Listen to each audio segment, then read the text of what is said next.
Kasus demam berdarah tinggi atau DBD di Nagan Raya dari Januari hingga bulan Oktober tercatat sebanyak 10 kasus dan beberapa kasus diantaranya masih suspek.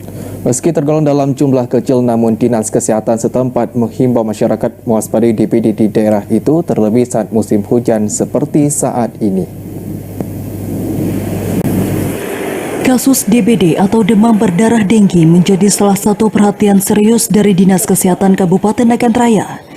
Pihaknya mencatat sejak Januari hingga Oktober dilaporkan ada 10 kasus positif terjangkit DBD dan dilakukan perawatan di rumah sakit. Selain itu juga banyak terdapat kasus suspek namun mendapatkan perawatan layaknya penderita DBD. Menurut Kepala Dinas Kesehatan Nagan Raya, Siti Zaidar, jumlah kasus DBD mengalami peningkatan sejak 3 bulan terakhir.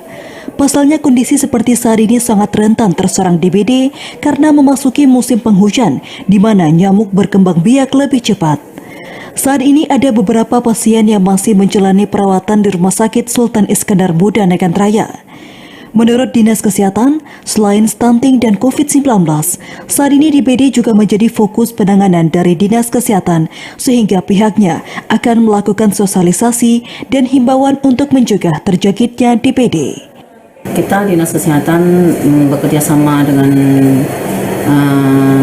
puskesmas dan lintas sektor terkait, itu kita sedang menggalakkan untuk supaya menghimbau masyarakat untuk mengantisipasi supaya tidak digigit nyamuk terutama nyamuk Aedes aegypti yang menyebabkan DBD ya.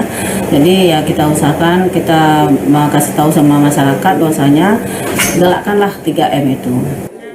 Salah satu cara menghindari DBD yaitu dengan cara hidup sehat seperti menguras bak mandi, membersihkan penampungan air, dan tidak menimbun sampah yang berpotensi berkembang biaknya nyamuk penyebab DBD.